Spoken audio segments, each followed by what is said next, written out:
I just can't believe that we are seeing what's happening in Melbourne. For people who don't know, if there's anybody who doesn't know, Melbourne is under the strictest lockdown in the world. They have an 8 p.m. curfew. They're only allowed out once a day for 1 hour to exercise. They're not allowed to travel beyond 5 kilometers of their homes, and if they do travel beyond that point, they need to carry documentation proving they're essential workers. They have police checkpoints all over the street, and police are breaking their windows and tearing them out of their cars if they refuse to identify themselves. Police are breaking into people's homes without a warrant, and then, of course, people are being assaulted in the street by police for walking around without masks. So I can show that video. Yeah, but you're choking her. There's a man on a girl, and you choked her. For what? For a mask? For not having a mask? Look how pathetic you are. She doesn't have a mask. Are you serious? Just for not having a mask? For no mask? Are you serious? You're pathetic. You are pathetic. So for all the people who say who have been saying this whole time, what rights do you imagine have been taken from you? What rights do you have left? These people can't walk around outside, and they have what, slightly over 300 deaths in 6 months of a pandemic. 300. And now we're dealing with a completely different argument. And we're dealing with the argument of what's more important, your freedom or your safety. And these people have decided that in the name of safety, I would literally be a complete slave. I'm sure a lot of people's mindset will be, I don't give a shit because it's not happening to me.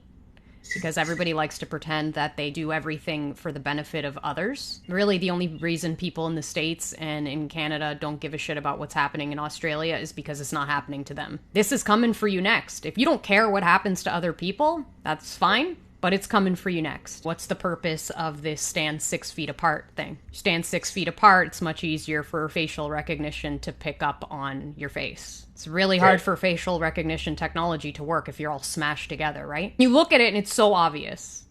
You know, having people walk and stand in these circles, walking at that distance apart, what else would that be for other than the facial recognition? The experts have come straight out and said that the tests don't work.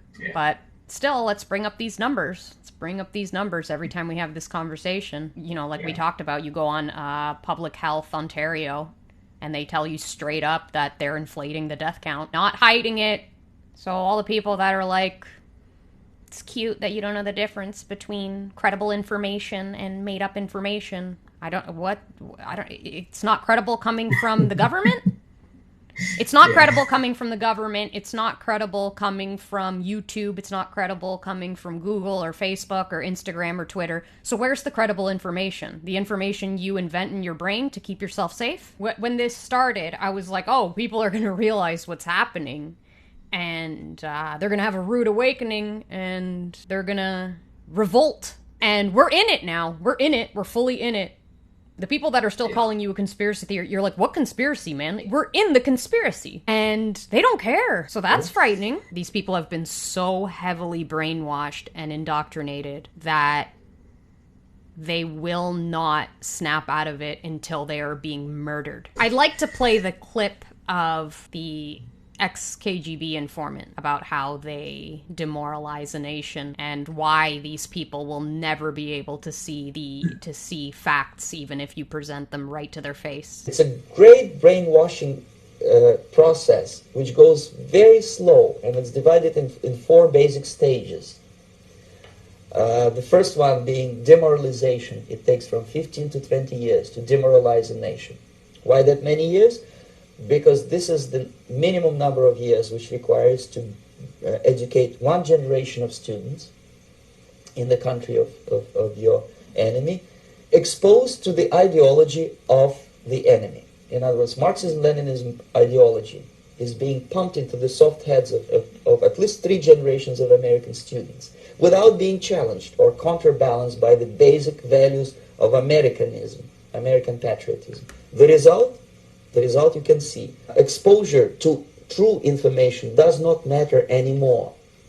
A person who was demoralized is unable to assess true information. The facts tell nothing to him. Even if I shower him with information, with authentic proof, with documents, with pictures, even if I take him by force to the Soviet Union and show him concentration camp, he will refuse to believe it. The next stage, of course, is crisis. It may take only up to 6 weeks to bring a country to the verge of crisis. You can see it in Central America now. And after crisis, with a violent change of power, structure, and economy, you have so-called the period of normalization. It may last indefinitely. Normalization is a cynical expression borrowed from Soviet propaganda. When the Soviet tanks moved into Czechoslovakia in '68, Comrade Brezhnev said, now the situation in brotherly Czechoslovakia is normalized. This is what will happen in the United States if you allow all these schmucks to bring the country to crisis. Did I send that to you, the Yale study where they go through the different psychological manipulations to persuade people to get this COVID vaccine? They're talking about using shame, embarrassment. Imagine the shame you will feel if you spread this disease to the elderly. Oh yeah, imagine how guilty I would feel. Didn't you guys cram all of our elderly? Didn't you cram all of our elderly into long-term care homes so that they would die? Does anybody feel guilty about the fact that 100% of the people that went on ventilators died? That looks like murder. But of course, it's not that the ventilators killed them. It's that they were already so far gone that they died anyway. You give people a medical treatment for something and 100% of them die? That's murder. People who freak out about the mask thing and you're murdering people if you're not wearing a mask. According to your logic, if you haven't been wearing a mask since the day you were born, you are a murderer. There are other viruses in the world, and you've lived with them, and you've spread them around. You've been murdering people your whole life. We have a Lyme disease epidemic, and doctors won't even admit that chronic Lyme exists. You think these people give a shit about you? At what point did the government start to care? They poison us in our water. They poison our food. What's McDonald's made of? Is there even any food in that shit? Is there anything edible in McDonald's? And I'm hearing people say it. Yeah, so maybe we will have to wear masks for the rest of our lives. Have you people gone insane? People are insane. This is just collective Stockholm syndrome, wearing a mask for the rest of your life. Putting a goddamn bubble over your head. Putting kids in little plastic cages at school. Little kids in cages. I mean, wasn't it just, 2 years ago that we were so mad about Trump putting kids in cages? Now we're gonna do that to every kid on Earth? Just how nonsensical it is. You're so afraid of a virus. You're willing to go protest with thousands of people as long as you put a mask on, because the mask is what? Put on your mask, you're invincible? Again, like little kids. You know they're just waiting for fall. They're waiting for flu season. The foreshadowing has been there the whole time because, seasons change and people get sick. So we're gonna go into fall and a bunch of people are gonna get sick. And everything's gonna be COVID. And then we'll be walking around with fish bowls on our head. I always said, when the world ends, we won't go out with a bang. We'll go out with a whimper. This will go down as the most pathetic time in history. If it doesn't change soon. If it doesn't result in the grand awakening, this will go down as the most pathetic time in history. All these people that are terrified of death.